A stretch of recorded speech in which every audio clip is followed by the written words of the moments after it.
am LotuZ, LOTU, capital Z. I'm a native to the Bronx, born in Manhattan, raised in the Bronx. Last stop around was Harlem. And I am up here in Hudson Valley.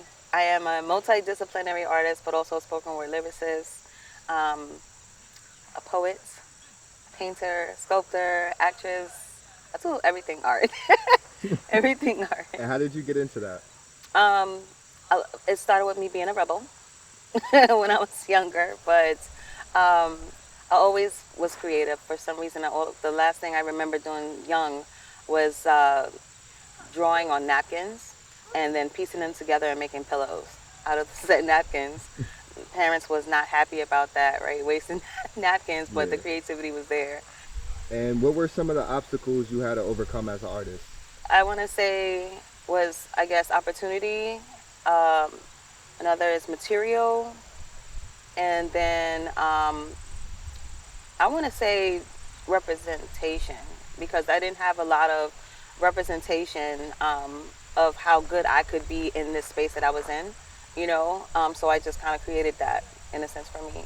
Growing up, and not just myself, but speaking on my people, we've gone through so much, and I feel like with the kaleidoscope piece that I'm doing, having it here at the sanctuary, the healing garden, I feel like it's going to kind of tie things together. Being here in this space, in the sanctuary, I really feel like, even though I'm saying I a lot, you know, I, I'm just looking at it from a certain lens, and that's the lens I want people to view, which is the kaleidoscope. I feel like having the kaleidoscope piece here, it would help hone in, if you will, the many different experiences, because we're dealing with reflection and introspection. So that coming together on this space, I feel like is sacred. I feel like even though we have mirrors, right? We have these flat mirrors, and normally if you're just looking at the mirror, you're just looking at so-called the surface, right? Even though what's looking back at you is you, or what you think is you. I feel like when you bend that, when you're looking at it from a different angle, you're not just looking at yourself. You're looking past yourself and also within. People should really look outside of themselves,